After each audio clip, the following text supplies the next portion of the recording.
So to my logic, there is no nebulous what is a gamer. A gamer is everyone in some capacity, which is why our show is everything the way it is. We never set out with a goal. So like you said, you're a game developers show. At least that's how you're all game developers, and that's how it started initially. Yeah. Obviously, that's not what the show is now. The show is what the show is. I'm going to find out what the show is this weekend, and I cannot wait.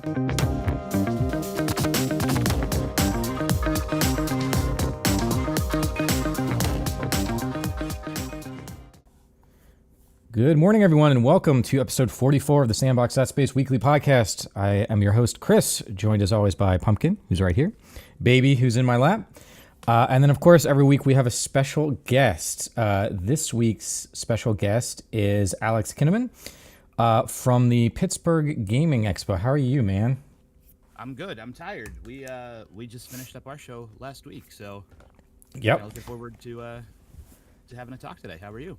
Good, yeah. So we were actually debating if we were even going to do a show this week because right after this show, I got to skedaddle to the convention center and have our meeting with all the different parties over there.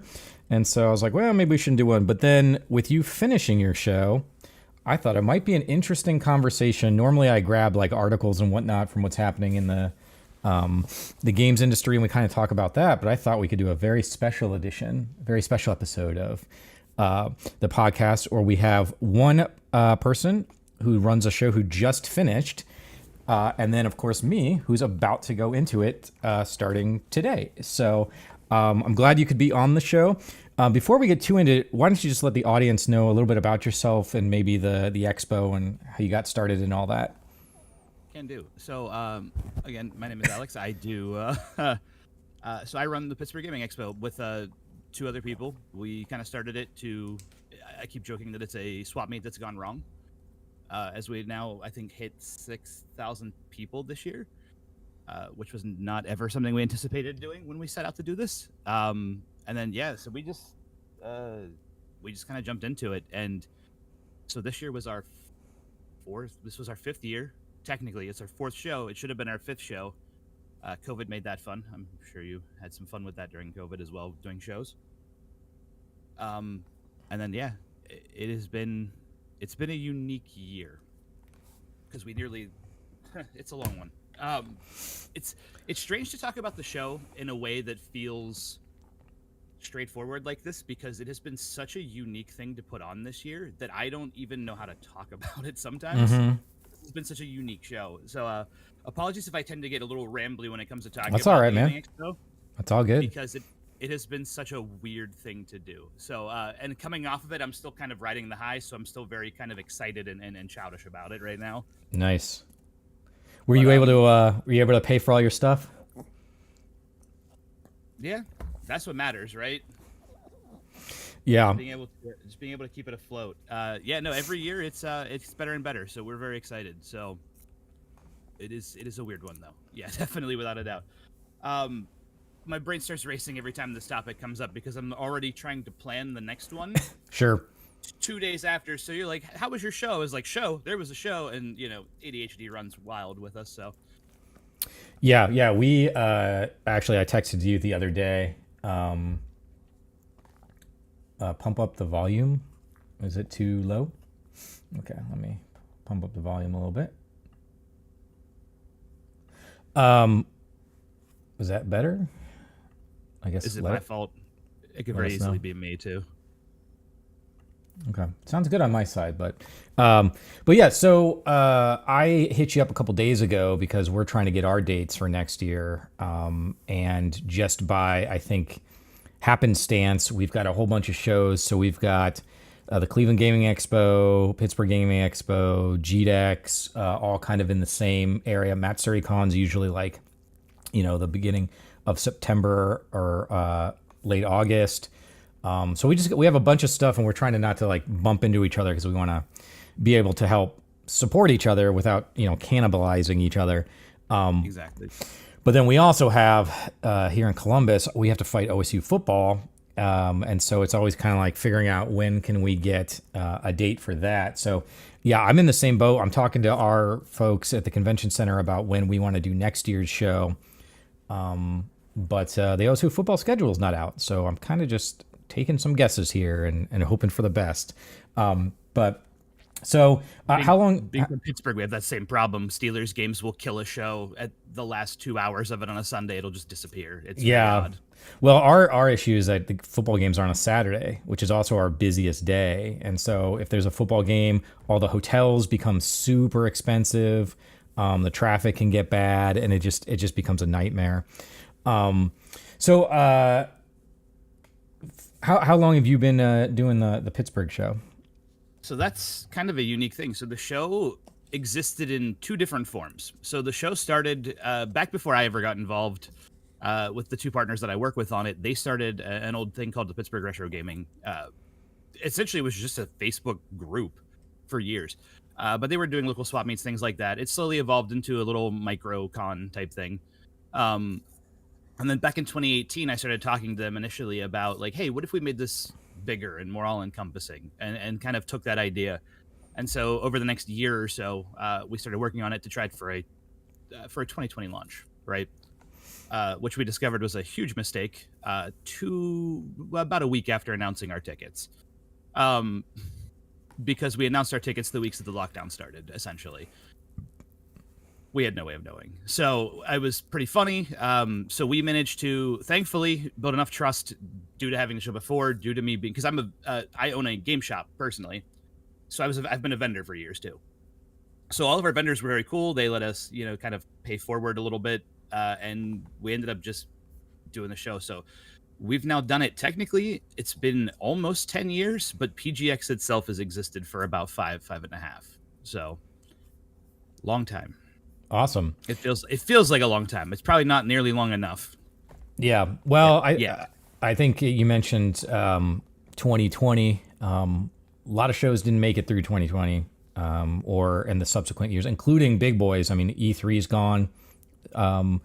And some of the other ones. A lot of people weren't sure if PAX was going to be able to make it because those couple of years after COVID, the PAXs were like, I mean, there were photos of giant rooms with like 3 people in them, and so how did you go about, navigating the pandemic? Was there anything you did that you think might be helpful for other shows to learn from? The smartest decision that I think we made is that the upside to starting our show that year at its scale, and this is odd to say, but I think the upside is that we came into it during the worst possible time. So our show has been a constant source.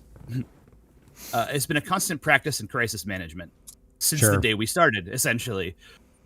We launched it, we dived into it, and then just the entire process has been awful since we started. So it every year feels better. The best advice I could give, though, especially from our perspective, is that we just kept it modular and small on purpose. A lot of shows seem to suffer from, they were fine shows when they were running, but when they're not running, they're churning money and everything else. So then you're literally watching your show do nothing in a dead year.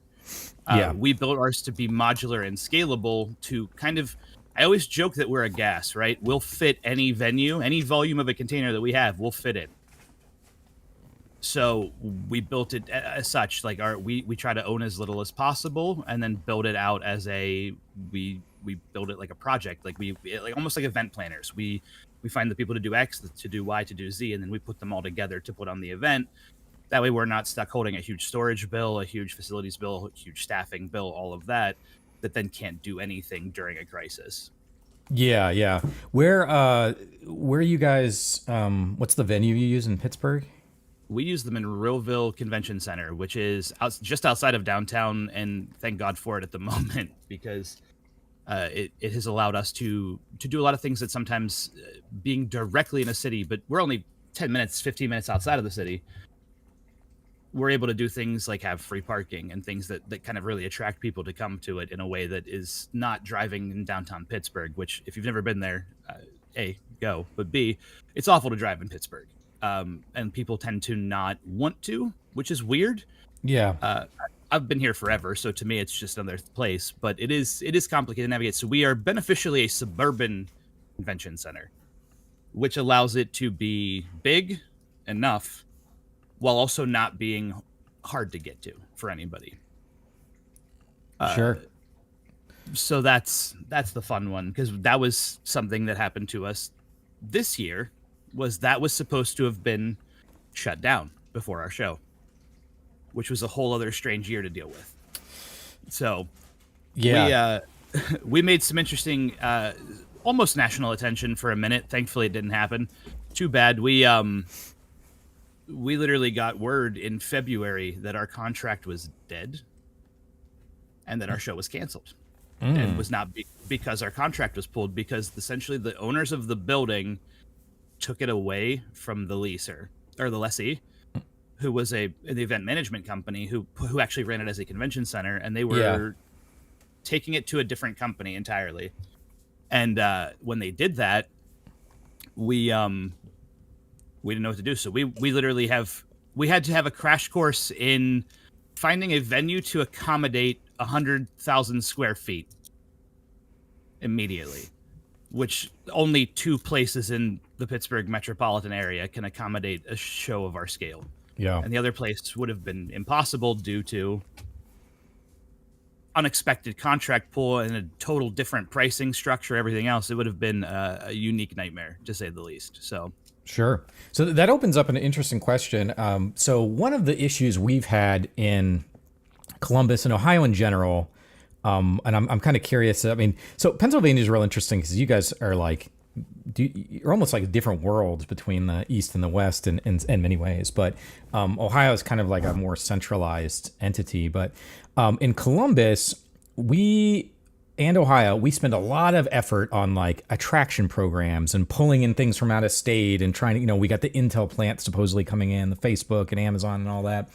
And one of the issues that I've been having, and I've said this to a lot of the groups, I've said this to city council, I've said this to the mayor's office, that Columbus is not super great at like continuing to foster and grow hometown businesses, and events in particular are interesting because there's plenty of venues in Central Ohio where you could do a small show, a couple hundred people, 500, maybe 1,000.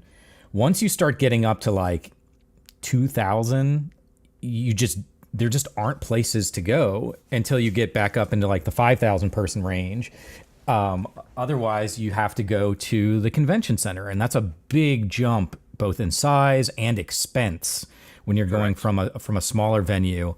And I think that's been problematic because it makes it hard for events to sort of organically grow in a way that would allow them to be successful year after year. And like you said, not biting off more than they can chew, which is something I want to come back to also. So I'm kind of curious, is Pittsburgh the same way? Is there sort of like this middle zone of event sizes where there just aren't a lot of venues around? So from our perspective, that's exactly kind of what we ran into. So with the show being built the way we built it to be scalable as necessary, we're kind of at the ceiling between step 1, right? How do I want to word it? We've beaten step 1, right? If step 1 is your fire hall, we're past that. If step 2 is your hotel ballroom and a couple of adjoining conference rooms, we've beaten that. Not that I want to treat it like levels, but we're talking video games here, so let's think of it that way. So we're at like level 3, where it's like we found the nice suburban convention center, and to go much beyond that, we would have to find something dramatically massive, right? So to me, I never scale it like this. I never think of it in these terms, but essentially we're at like the end of level 3. We're trying to get to, our logic has never been to build this massive thing ever. Okay. And I think that's half the reason that we're doing what kind of size show are you looking to do? Like, where are you at now, and where do you see? So this year, I joke every year for a 10% year over year on everything. I was like, if we do 10% better, we're doing a good job. We are outpacing that so aggressively every time that I tried to just create fake milestones at this point that seem stupid to me as just a sales guy thinking like it, right? And then we beat them, and then I'm like, well, I guess we can't stop doing it again. And that seems to be my driving force every year. But like, so we did the Suburban Convention Center, which is like, I think 128,000 square feet, 100,000 square feet, something like that. And we filled it again. And what I was thinking, literally the first year, I was like, it'd be cool if we got 500 people. It was 1,800. The second year, I was like, it'd be cool if we got well, it'd be cool if we got 2,000 people. We had like 3,500. Third year, same thing. So the last year show was 5,500, and then this year I think came out to something like 6,300. So every year it has kind of exploded beyond expectations. So I've kind of stopped even implying that I want any one thing goal wise. I like to look at it from the perspective of build a better thing, right? Yeah. I see all over the world, especially, but all over the US, I see people being like, this is the biggest, this is the baddest, this is the coolest. And I just want to sit back and be like, I just want people to play games and have fun. I try never to think in terms of how do I want to word it? Pop marketability. I don't like selling something like that. So it's always very hard for me to get in the mindset of like, what's the next step? To me, the next step is the next year. Sure. And just making sure that we do the same thing as cool with a little bit more. I think so that people keep coming back for a good reason. Yeah, I think that's smart. So we this is year 12 for GDEX, and we started in 2013, and it was very similar. We did the first show, and we were like, I was like, if we get like 50 or 100 people to come to this thing, I'll consider that a win on our first year. And actually, I'm going to pull up, we did a fun little size comparison yesterday just for fun internally. So I'm going to pull that up. But we ended up with 750 people come in the first year, and they came from 8 states and Canada. So that was really cool. And then we just started growing and growing. And like 2019, we were kind of like, 2019 was great. And then we hit COVID, and I swear to God, man, it was like starting over from the beginning again. 2021, 2, and 3, we teamed up with Origins, but particularly in 21 and 22, like nobody really wanted to like showcase. It was still hard. Like, I think we were like about, if I remember correctly, I think we had about 40% of our normal attendance at 2021. And then last year we were about 85% of our 2019 attendance. So it's taken us a while to kind of get back into it. And that's hard when, to the convention center's credit, like them and their teams have been really good about like working with us to like lower costs and stuff. Because otherwise, yeah, we would have to go back to like a hotel or something just because COVID just slammed us, right? Right. So now I'm hoping that we will get back to, I'd like to beat our 2019 numbers this year. And I think I'm just going to show for fun here that we were doing some stuff. So let me pull up. Yeah, let me grab this. Okay, so this is our map for this year. I'm showing on stream here. Oh, did I just lose? Okay, so I'm trying to deal with 2 different monitors here, and it's getting weird. Okay, so you should be able to see, like, we've got the show floor, we've got down here, we got our stage and stuff. So this is 2019. So this is the equivalent of 2019. So you can see we're about, I mean, this is maybe 3.5, 4 times the size of last year in square footage. And then this is 2013, this small little guy here. And it's just like looking back, you're like, oh, wow, yeah, that was just a tiny, tiny little guy. And so it's cool to kind of look back in time, but also it's challenging to make it through those lean periods. And I had a conversation with another guy who threw an event, and I was like, he had all these grand plans, and he was going to rent out the whole convention center and yada yada. I was like, dude, do not grow too quickly, too big, too fast, because I don't know about you, but like with GDEX, we sell about like 80% of our tickets in like the week of the show.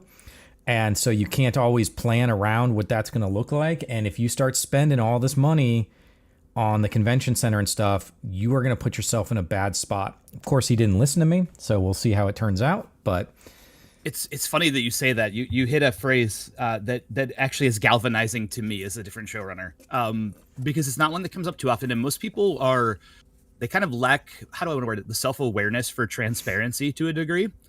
You admitted something that I love to hear, which is that I also do not sell about 80% of my tickets until the week of the show. which is a nightmare. Yeah.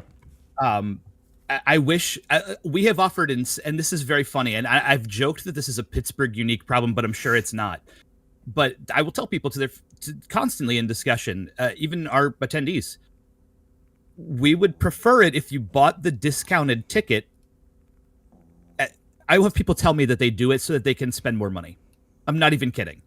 They're like, well, if we wait till the end, it'll be great for you. We get to pay more, and then you guys earn more. And I'm like, yes, that is correct. Kind of. It doesn't quite work that way, but kind of. But I would really like to know how many people are coming to this show.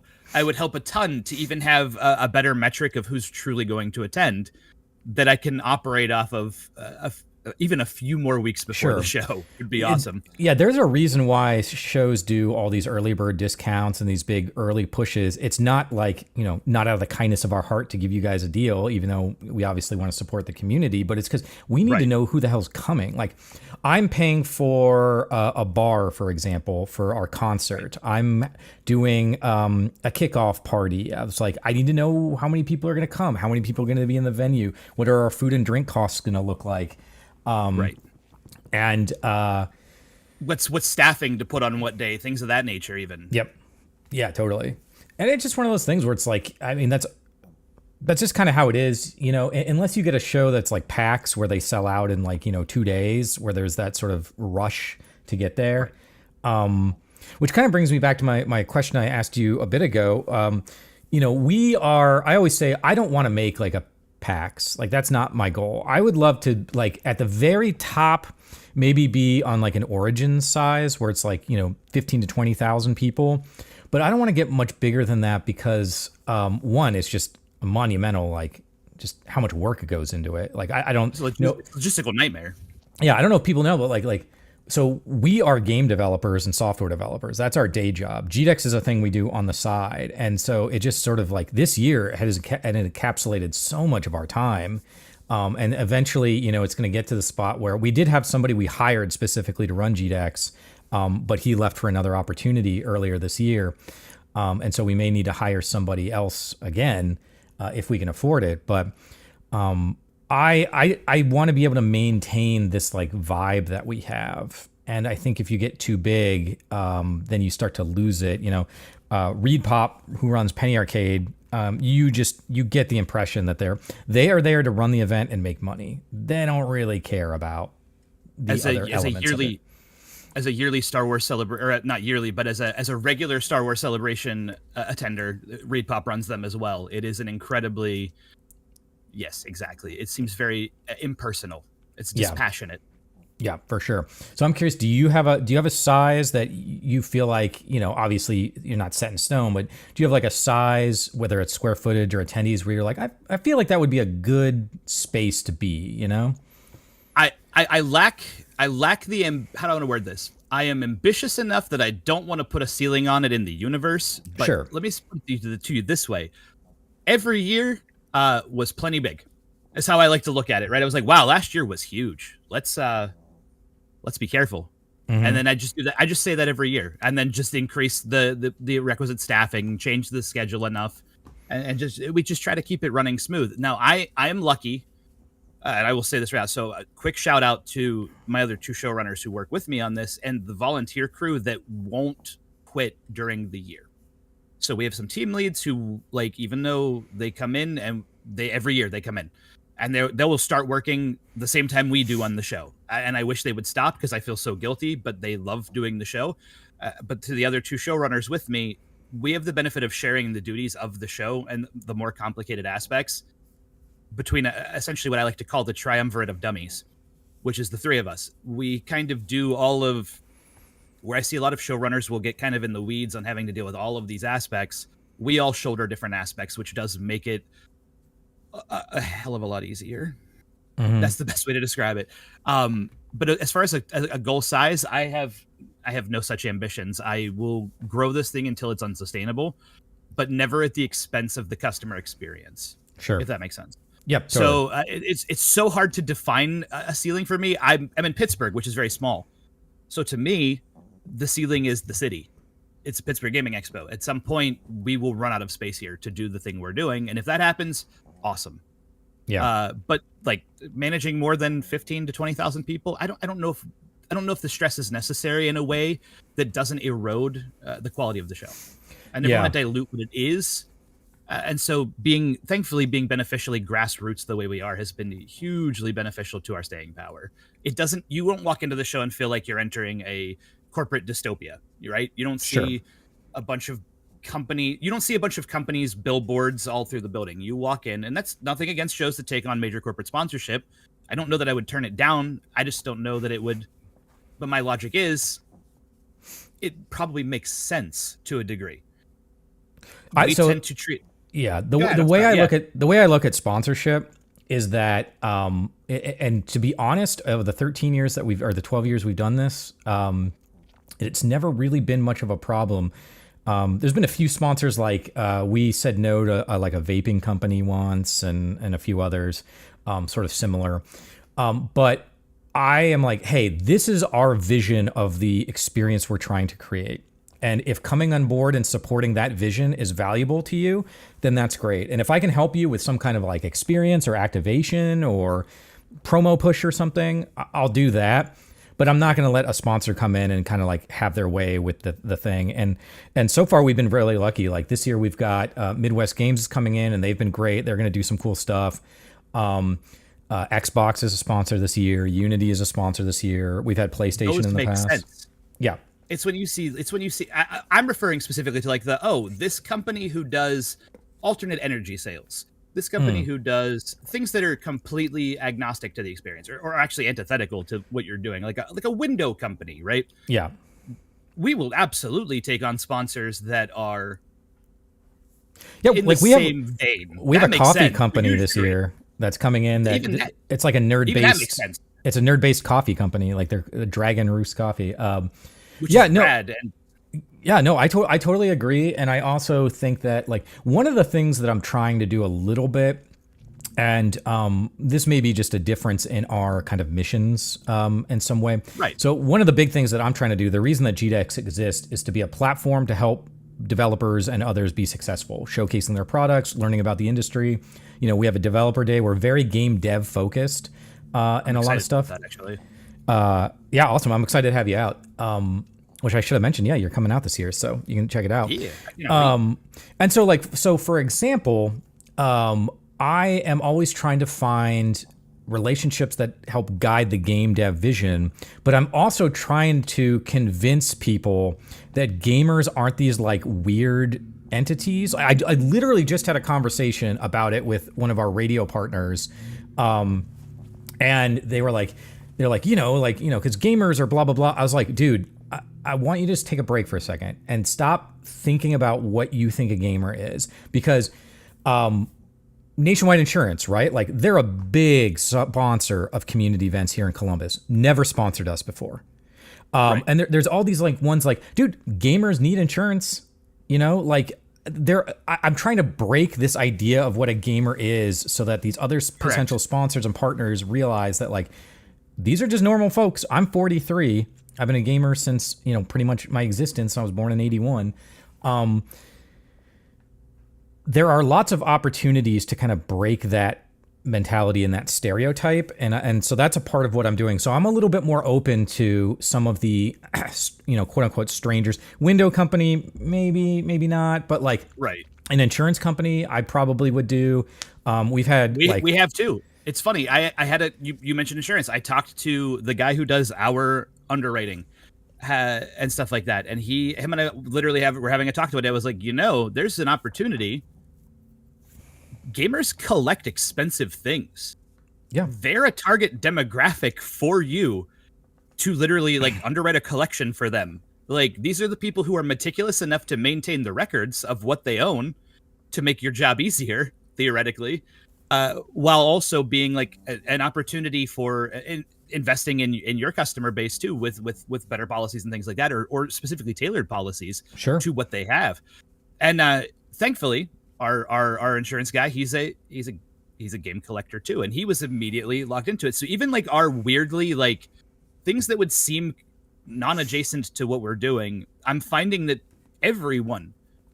Because you're right, there is this nebulous "what is a gamer" question out there, and I've discovered that it's everyone. And that's been my favorite joke during the entirety of running the show, is like, I've discovered that gaming is a bridge to everybody, which is I'll never stop laughing. One of the first things that I did, because I do a lot of our ad copy, I do a lot of our marketing out in the world, and I find myself cringing at some of the things I say, but then I laugh because I'm like, it's pretty accurate. And one of my favorite things to cringe at is our first year. I was like, there is a universal language of play, right? In every culture, in every part of the world. It does not matter if you are good, evil, if you are a different race. There's a whole book about that I read. Everybody plays something, right? And to me, it was just writing words that sounded like political, or not political, just like ad and marketing stuff. But as soon as I said it, I sat back and I went, oh, that's awful. Oh, but it's true, though. And I've tried to live that ethos ever since. I went, oh, wait, hold on, that's real. That's not just marketing speak. It's not a platitude. It's actually a statement. Everyone plays. So to my logic, there is no nebulous what is a gamer. A gamer is everyone in some capacity, which is why our show is everything the way it is. We never set out with a goal. So like you said, you're a game developers show. At least that's how you're all game developers, and that's how it started initially. Mm-hmm. Yeah. Obviously, that's not what the show is now. The show is what the show is. I'm going to find out what the show is this weekend, and I cannot wait. Which is very exciting to me because I don't get to go to new things too often. I'm used to doing the same thing we do all the time. Sure. So this is an awesome experience. From my perspective, though, I've discovered that if you broaden the definition of gaming to someone, they all game still. So that's why we focused on video games. We have classic arcade stuff. That's why we have a huge tabletop component. We looked at all of these things that gamers like and realized, well, gamers are everybody. If there are tabletop players, there are people who will go to metal shows and listen to Bit Brigade, or this year we had like Power Glove play. They will listen to heavy metal bands playing cover songs from video games and lose their minds and sell those shows out. Just like, so we looked at other shows like MAG, like Origins, like Gen Con, like Too Many Games. And we looked at all of these shows and went, there is a unifying factor between these, which is I bet everybody likes to game. Sure. That's the. I wish that there was some complicated ethos that goes into developing a show like this. The mission for us had simply been, wouldn't it be cool if people could play games in? I think it's better for us that there isn't a complicated ethos, because otherwise that'd just be a lot more work for us. Right. But I was like, let's do a cool thing. I think there is a reality that starting in roughly my generation, a little bit younger, people have grown up with gaming just as a thing that they do. And so, you know, my parents, for example, like they probably haven't held a controller in 40 years. And so for them, it's a foreign concept. But for us, it's just sort of, it's like, you know, I don't know if you know, I have kids, but you see young kids and they work their way around a tablet like it's nothing, right? Like they'll get their iPad and it's just second nature to them, more so than a keyboard and mouse is, you know? And so that's just becoming, that's just becoming a part of who we are. Like gamers are becoming more and more. And I was kind of thinking about it the other day, like, you know, we're in this election cycle and I'm like, why is there no Gamers for Harris or something? You know, like it's like an audience that still people aren't quite sure how to approach. And I would say the majority of the interactions I have with people outside of the industry that are trying to work with gamers, it tends to be a little bit more like patronizing. Like it's obvious they're trying to get something out of us and they don't really understand. Like you said, there's a language to video games that you just sort of get. And one of our good friends, Yua, who's I don't think on the show, he normally is a viewer of the show, but he started playing video games maybe 5 or so years ago because he met me. And he hadn't really played games ever. And then we just were always kind of talking about, oh, Yua is here. Sweet. And now he's playing games with his daughter on Switch. And we're going to do a game club game. We're going to play Alan Wake as soon as all these events and stuff are done. We're going to stream that. And I just installed that last week. I want to play that again, too, after the events. It's the right time of year. So he's working on finishing Alan Wake 1 because he never played it. And it's just interesting seeing as he begins to play, he's learning the language of games, something that is second nature because I've been doing it for 40 years. Right. So I'm curious, because your show, I say a little more of a retro collector's show. Is that fair to say? No, No. so it's funny that you say that. I think that has stuck for a long time because it did kind of spring out of what used to be a retro gaming kind of swap meet. Okay. In reality, though, no, we are as modern and as ancient as any gaming show is. We do have like I said, we do have a full arcade filled with retro stuff. We do have a full console lounge filled with retro stuff, but we also run a completely up to the minute. I don't want to say it's a clone, but we run the same rule sets as Evo for fighting game tournaments, up to the modern. We run tabletop all the way up to new systems that are being developed in real time. We give as much spotlight to video game developers and tabletop developers as we can, given our footprint, which is a bit smaller, admittedly. But we try to make it work as best we can. I mean, you're big size. We should talk offline about how we could do like a Midwest tournament where people can go to the shows and, winners of those shows maybe get entrance into the other shows for a grand tournament or something. That could be cool. I'd love to put, like we have tournament organized. So it's like, it's weird. I feel bad because our email address for years has been PGH Retro Gaming, because it just started from there. We initially, like I said, I just met a couple of dudes who I was in the group. I was a retro gamer. I own a store doing video games. So like, obviously retro is a huge part of my business, and I'm old. I'm 36. I'm old by the modern standards. So I like all of Grandpa's games, which are like, for the Super Nintendo, right? Yeah. I'm wearing a Chrono Trigger t-shirt under this right now. Like that's my favorite game of all time. Mine as well. So good taste. But I was just laughing because we get that a lot. Oh, it's the Pittsburgh Retro Gaming Expo. And I'm like, not quite, but yeah, sure. I appreciate the spirit, Yeah. I laugh because I'll be offline about it when I'm talking to like the other guys. I was like, I just wish people would get the name right. And I can't be really mad about it because it is awesome, because people remember the show. But I always sit back and I'm just like, I wish people knew that we were more than retro sometimes. It'll come over. GDEX has the same thing where a lot of people are like, oh, Game Dev Expo. We intentionally don't. My mistake. Yeah, no. And it's just a thing where we just refer to it as GDEX. If you look at, like, obviously there's lots of references to game development on the website, but there's no marketing material that says Game Dev, like GDEX Game Dev Expo. Like, we... I felt guilty being so bland about our show name. Was like Pittsburgh Gaming Expo. I was like, I cannot explain how intentional that was, because it is just gaming. It is any type of gaming we can find. Sure. I'm right there with you. Well, that brings me, and I think you might have a little bit of knowledge on this since it's your day to day. The other show that I mentioned, I also talked to him, and I was like, I would be mindful. I've been in this game a long time. I've had my business since 2012. I've seen a lot of other companies come and go. Both in the game space and general tech space and whatnot. And I have this sort of gut feeling like the retro collectibles market is in a bubble, for lack of a better word. You're seeing some of these prices that are just like outrageous on some of these things. And my worry is that, like, I've said this to Gary with Korgs too, and even though he's trying to do something a little bit different, just being mindful and careful, because if that bubble pops, I have a feeling it's going to take a lot of these events with it. And I didn't know if you had any thoughts on that. Am I off base on that, or what are you feeling? So no, you're not off base at all. At the end of the day, I do believe that it's pivotable. I do believe it's not a deal breaker. But you're absolutely right. Retro gaming by default. And I have a whole thesis on this, and we could take a decade to talk about it. But essentially, it is one of the few collectibles-based industries that is not based at all on supply and demand. It has a unique pop cultural influence to it that doesn't make it indicative of the way a usual economy works. So to my perspective, it is always volatile, regardless of how you look at it. And all of a sudden, if a bubble pops on it, it'll just pop.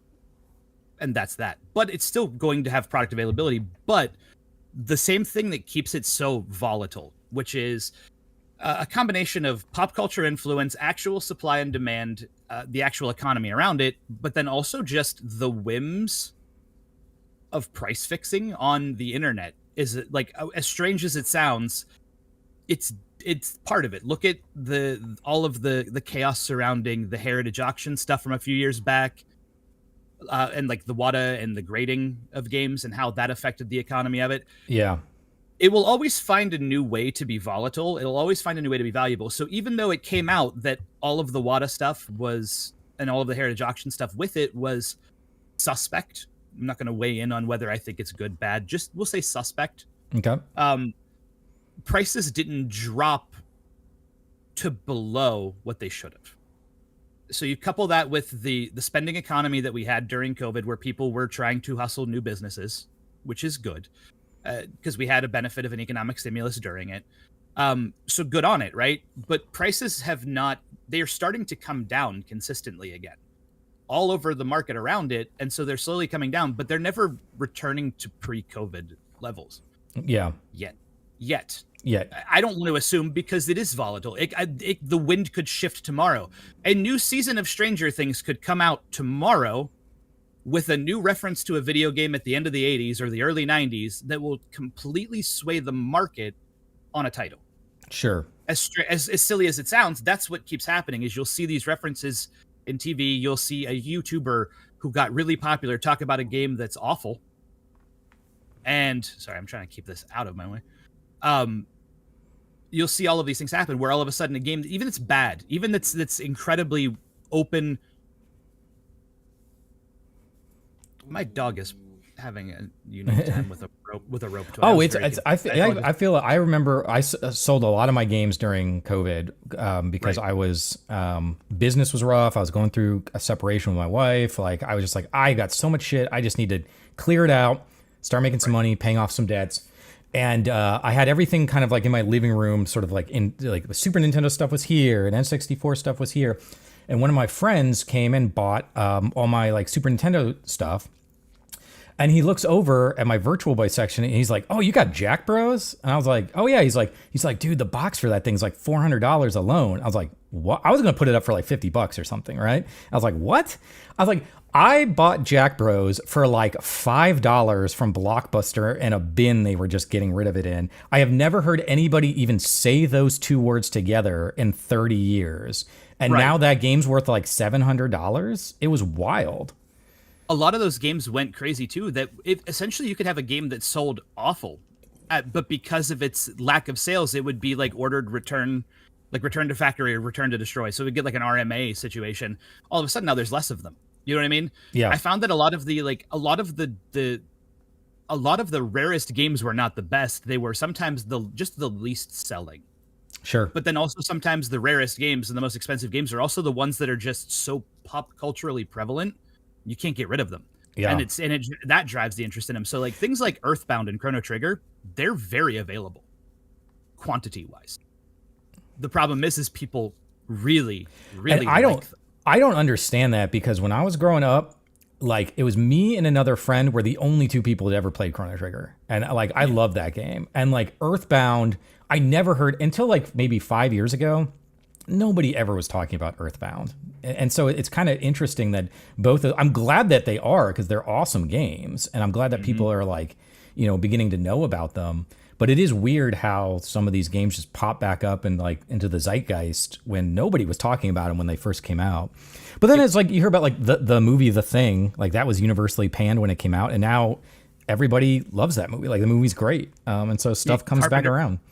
It's funny you say that. Carpenter's my favorite director too, for similar reasons. Like you could tell he was always a little bit ahead of the game, and then once the next generation like got their hooks in, they're like, "Oh wow, this was amazing. Why did you guys ignore this back then? You're foolish for that."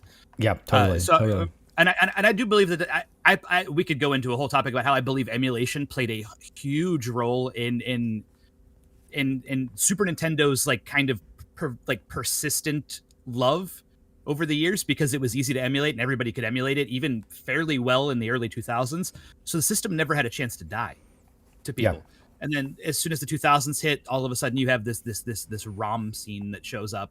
And honestly, I bet a lot of those guys who were doing, I don't say guys, a lot of those people who were doing the emulation stuff, I guarantee you they're probably amongst our developers now, because they learned how to code and do everything back in the day. Oh, there's a big, we have a few exhibitors at GDEX. We have them every year. There's a big push. Unfortunately, Mega Cat couldn't make it this year, which is actually, I don't know if you go, they're from Pittsburgh. I'm working.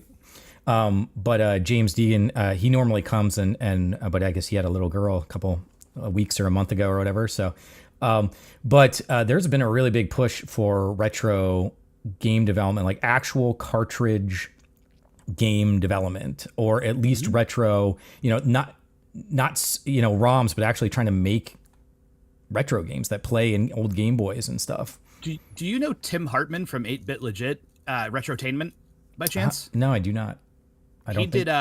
He did Possum Hall, or what is it, Haunted Halloween 86 or something like that. Long and short, it's another Pittsburgh-based developer who does cartridge-based games, and I've seen their stuff show up as far as like the hardware on even like IM 8-bit releases, or on I want to say not limited run, but like retro bit releases and stuff like that. I've seen their name pop up because even the hardware is starting to come from the Pittsburgh area too, which is very, very cool to see. Oh, that's cool. Like, yeah. So Pittsburgh is, I always joke that Pittsburgh's a city that's too old for its own good anyway. We are permanently stuck in the past here. So like, to me, this is the best place to have a retro anything, or a resurgence of retro. So good on James, and good on guys like Tim as well, just for building retro stuff for a modern audience. I love to see it, and it does keeps it ubiquitous to people. So a game cartridge is not still unheard of. It's not all just CDs nowadays. Cartridges are still around. They're still being manufactured. That's awesome. I always love Pittsburgh. I know it's part of Pennsylvania, but it always felt like part of Ohio. We like to claim it as like a little brother or something. But I've loved going to Pittsburgh, and just having the community there. We're getting a little close on time, so all right, yeah.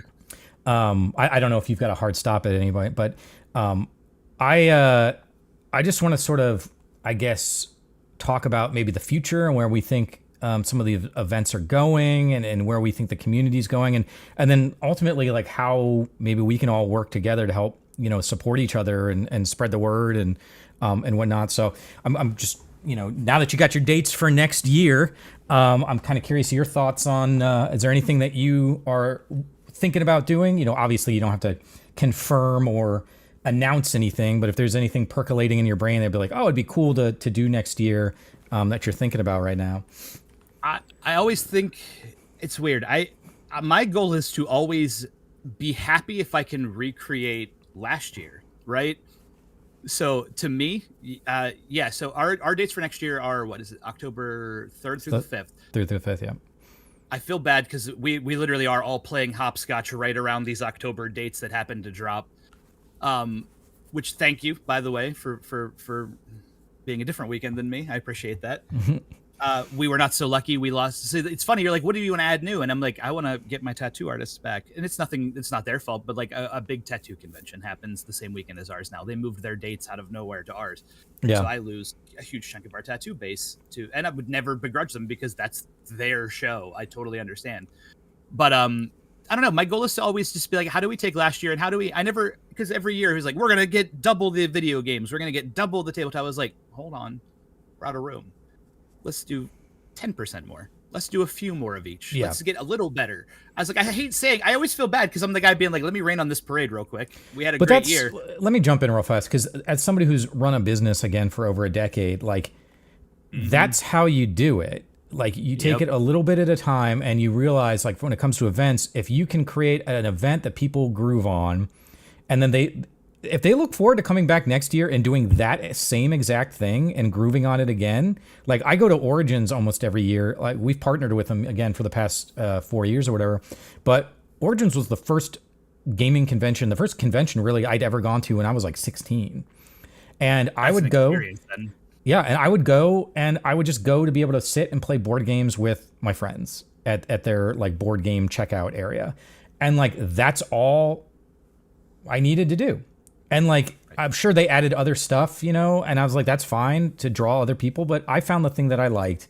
So if you can craft that experience and then add a little bit to it every year, I think that's a perfectly fine strategy. I always feel bad because everybody's like, what's your big ambitions? I was like, none. I have no big ambitions. My only ambition is to do it again. Yeah. Like, it's so odd because we walked into the show in a crisis. Like with COVID. And then literally this whole year has been a crisis of trying to ensure we had a venue to the point where we literally like, I got out of the emergency room and went to a news interview, like that level of weird of year, right? Where we had to talk about, I had to be on so I do not like being perceived by people, right? Like I hate that as I'm sitting here on a video call with you. I can black your screen out if you want. No, it's totally fine. but but from my logic, it's like I'm being, not only am I stuck being perceived, but I'm also stuck being perceived with a call to arms, like like a mission and a call to action. And I'm like, this is so very outside of the scope of what I ever thought I would be doing by creating a place for geeks to come and game, right? So to my perspective, is like, it's all, my goal is to have a show next year. We do, and so mission accomplished, right? But you are right. For next year, I do have some ambitions, and I would like to see the show get a little bigger. I'd like to see the show have a little bit more, but my ambitions are always to just iron out the kinks. You know what I mean? Yeah. The things that were like, oh, this is a pain point this year. Let's fix that. This was a pain point. Let's fix this. Yeah, well, absolutely, absolutely, yeah. I feel bad because like everybody else is always grander of scope and ambitions. I'm sitting there being like, let's make sure we don't go bankrupt. Like that's my whole entire governing ethos. Yeah, I think the first, and like this year we spent a lot of money this year, so we're gonna see. This is maybe a do as I say, not as I do kind of thing, because we did go a little bit out. We'll see how it works, but I think your number one priority whenever you're doing a project or running a business, which this is surviving. Yeah. Just survive, and you would be surprised how much of success when you look back at like these larger companies that are now kind of like these big mainstays, how much of their success was just around surviving from year to year. And if you can survive and keep putting out a good product, then that dramatically increases the odds that you will find that catch, whatever that thing is that will move you into the next level. But if you're constantly just broke or you're going out over your skis, you might luck out, 1 year or 2 years, but then something's going to happen and you aren't going to luck out. And all that risk you took is going to blow up in your face. Oh, for sure. It's one of the biggest things that scares me about this. And it's so very easy to get overly ambitious, and overextension is the death of a good idea. You will absolutely, even if you're very lucky, even if you're very good at pivoting, if you overextend yourself too far, you can't bring yourself back. Yep. And the other thing with, oh, sorry, go ahead. No, you're good. By all means, you have a good point to land on it. I was going to say the other thing that people need to realize with events is like, it's not all, but it's like 80% fixed costs. Like whether you get 2 people walking in the door or 2,000 people walking in the door, your base costs for rent and setup and all that other stuff, it is what it is. And so if you can find a way to keep those base costs low, this is like, you buy your badges and lanyards, right? And you're like, oh, I'm going to buy 5,000, or I'm going to buy your badges and lanyard costs in the grand scheme of things is not that much compared to the rest of your expenses, right? Like, I think badges and lanyards cost maybe 15 to 18% of just the cost to rent the venue before you put anything in the venue. So it's not that big of a deal, but you do have like all these costs. So if you can get to a point where you can hit your break even, and I don't know about you, but like generally every year I'm like constantly checking my phone on ticket sales. And then on usually around Friday during either our exhibitor mixer or our kickoff party. So Friday night is when we hit our break even usually. And that's the part where I can be like, oh my God, I can take a breath here, But week I am a ball of pins and needles until week of show. Every time I'm the worst high stress person. I'm just like, yeah, we'll be fine. 80% last week. No worries about it. Yeah, I have to remind myself the same thing always. And there's a lot of stuff that's just out of your control. Like, this year we've got a home football game, like I mentioned. The following weekend is another big gaming convention. And apparently there's another toy show happening that weekend. And I just saw that there is a Games and Arts Fest, like a STEM Arts Fest the following weekend as well. So thankfully those aren't all on our weekend. Thank you. Right. But they're still within a week of each other. And so people are making those kind of week to 2 week out plans. And it's a challenging place to be. And like was mentioned in our chat here, we spent a lot of money on marketing this year.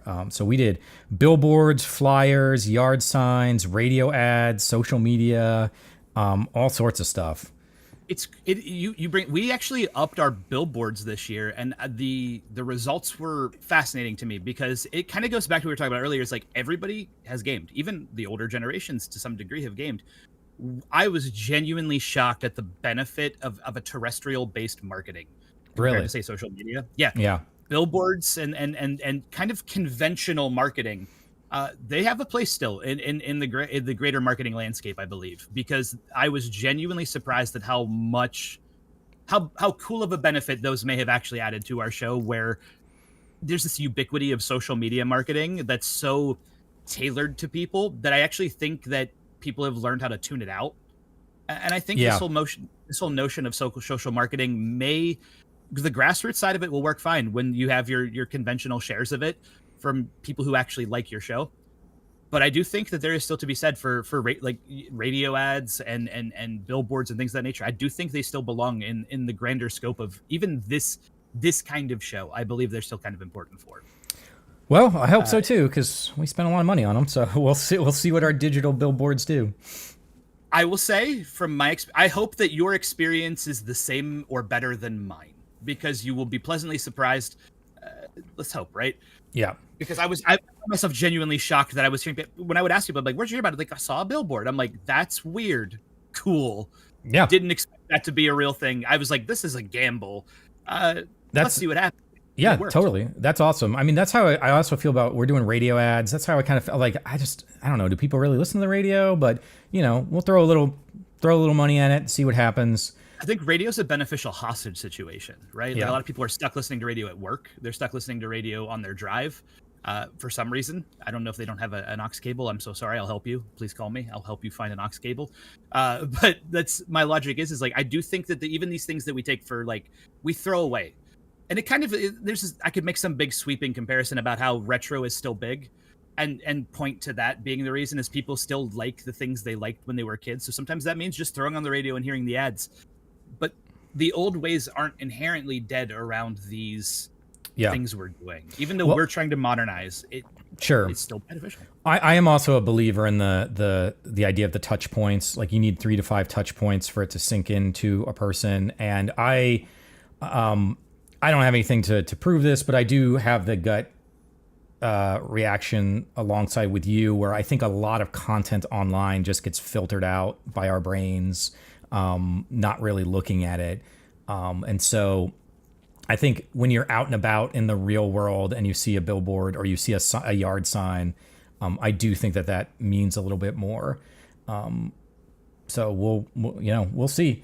But so far, the one thing, moving back to our fall weekend, I will say our volunteers, our registrations are way better. So we're totally full on volunteers. Our sponsorships this year are way better than last year. And, we've got, again, Unity and Xbox. And, I was talking to PlayStation. They weren't able to go. I love working with PlayStation, but they're one of Xbox, both Microsoft and PlayStation are like the slowest moving beasts in the world. But they're behemoths. Yeah, but they've all expressed interest. The fact that we have a guy from Xbox coming out to do a talk, we've got a dude from Unity coming out to do 2 talks and doing a Unity 6 preview.